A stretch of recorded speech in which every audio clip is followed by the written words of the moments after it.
RAB 9 এবং RAB 10 এর যৌথ অভিযানে ঢাকার কামরাঙ্গীরচর এলাকা হতে র্যাব সদস্যের উপর আক্রমণকারী নবীনগরের কুখ্যাত সন্ত্রাসী শফিক ডাকাত গ্রেপ্তার। আপনারা সকলে অবগত আছেন, গত মে মাসের 11 তারিখে র্যাবের গোয়েন্দা টিমের 4 জন সদস্য বাঞ্চারামপুরে তথ্য সংগ্রহের উদ্দেশ্যে গমনকালে কুখ্যাত শফিক ডাকাত এবং তার বাহিনীর সদস্যরা অতর্কিতভাবে তাদের উপর আক্রমণ করে, তাদেরকে আটক রেখে অমানসিক নির্যাতন করে।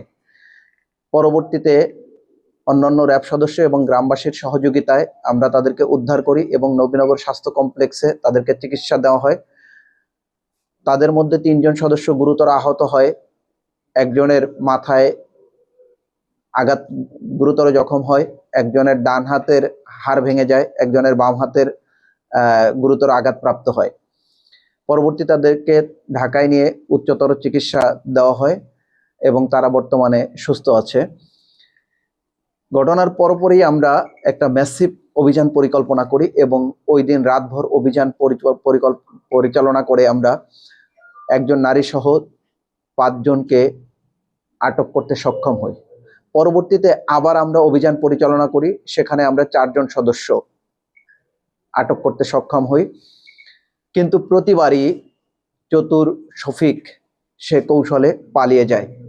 আমরা গত 2 মাস ধরে তার অবস্থান নজরদারি করছি এবং একটি বিকাশ অ্যাকাউন্টের সূত্র ধরে আমরা শফিকের অবস্থান শনাক্ত করতে পারি। এরই ধারাবাহিকতায় গত রাত আনুমানিক 12টা 20 মিনিটে রাজধানী ঢাকার কামরাঙ্গীরচর এলাকায় অভিযান পরিচালনা করে জনৈক রিয়াজউদ্দিন নামে এক ব্যক্তির বাসা থেকে তাকে গ্রেপ্তার করা হয়।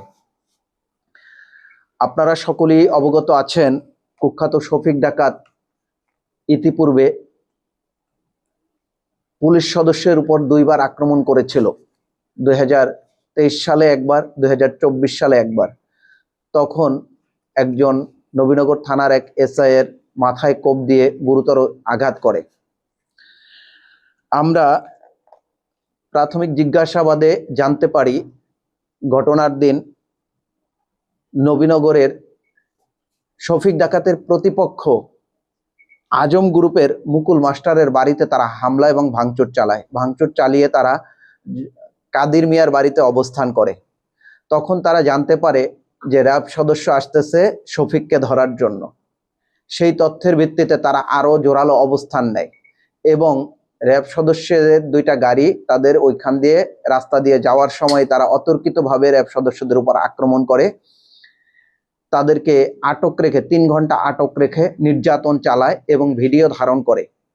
পরবর্তী সময়ে র্যাবের মনোবল ধ্বংস করার জন্য এবং নিজেদের শ্রেষ্ঠত্ব জাহির করার জন্য, তাদের ত্রাসের রাজত্ব কায়েম করার জন্য তারা র্যাবকে অপদস্থ করার এই ভিডিও সামাজিক যোগাযোগ মাধ্যমে ছড়িয়ে দেয়।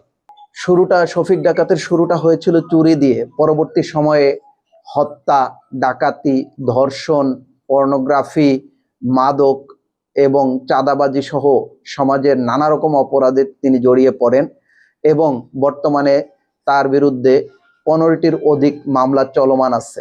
আমরা শফিক ডাকাতকে গ্রেপ্তার করেছি, শফিক ডাকাতের সহযোগীদেরকেও গ্রেপ্তার করেছি।